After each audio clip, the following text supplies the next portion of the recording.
Kung ako yung tatanungin, ano ba yung bibiling ko na unit? Yung gawa na o yung gagawin pa? Yung ready for occupancy. Para sa akin, mas gusto ko yung ready for occupancy na.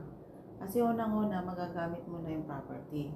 Hindi ka na maghihintay ng matagal na panahon para i-turn over sa iyo. Yun yung isang number one na maganda. Pangalawa, bago mo siya bilhin, pwede mo siyang makita ng actual.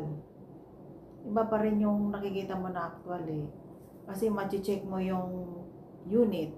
For example, mahirap kasi talaga bumili ng unit na yung turn over sa iyo na hindi mo nakita. Although, wala ka ng option na para palitan. Yun yung nagiging problem natin ngayon sa pagbibili ng mga property, lalo't condo. Minsan nandoon yung barado, hindi maayos yung daloy ng tubig sa mga gripo natin, sa mga bowl natin. Kumbaga may sablay, lalo na sa electrical, may sablay din.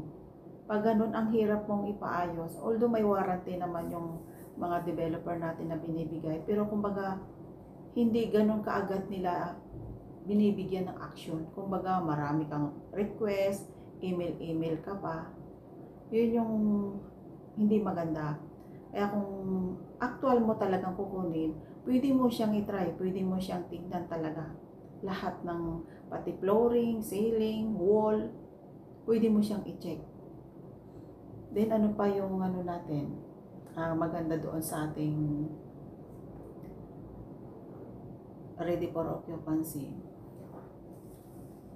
Siyempre, yung actual size. Makikita mo yung kabuuan ng unit. Satisfied ka sa laki. Satisfied ka. Pangalawa, hindi lang yung sa loob eh. Tumingin ka sa bintana.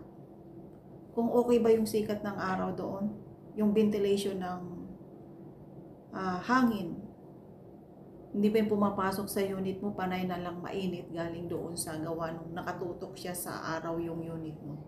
Kumbaga, mayroon kang option na talagang mamili kapag ready for occupancy yung unit mo.